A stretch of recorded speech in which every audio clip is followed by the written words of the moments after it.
Oh, hello, good morning. Panibagong tips na naman po ang aking ibibigay sa inyo ngayong umaga. Basta araw-araw, daily check. Okay, sige po, bye-bye. Ayan, simulan na po tayo. Ito lang po tayo sa joystick nya. Ito po, ito tinatawag, may symbol po ito. Ayan po yung tinatawag na hydraulic lock. Ayan, ayan.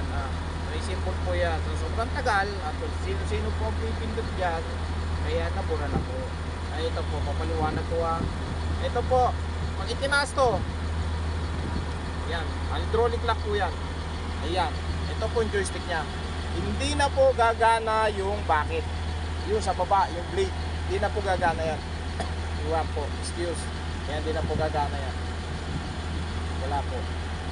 Ngayon, ibababa ko po. Pindutin mo ulit maliit, pataas. Tapos ibaba itong hydraulic lock. Ayan, gagana na po yan. Ayan mo, gagalawin ko.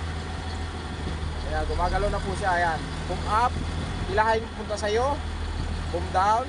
Ayan. Tapos kaliwa, tilting. Ayan. Ayan. Kanan. Ayan, tilting po tawag yan. Tapos tulak-tulak paharap. Bababa po yan. Boom, boom down. Ayan po. Ito naman pong isa ay high. Ito ang high. Ito po ang low. Sorry. Ito po ang high, ito yung low.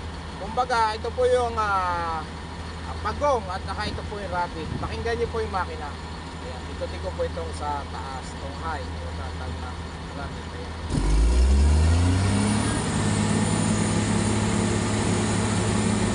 Ayan, baba ko na po.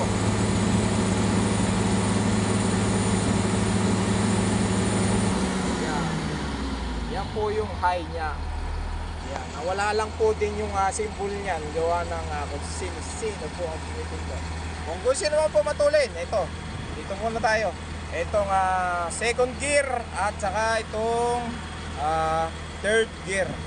Ito, pero madalas, bihira lang po gamitin yung third gear na yan. Kadalasan po ginagamit itong 1 sa pagtutulak at saka 2. Yan lang po. 1 to, sa 2 na kasi po mabilis na.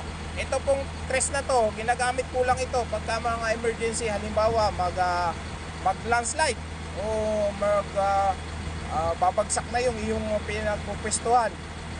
Yan, gamitin nyo po yung third gear.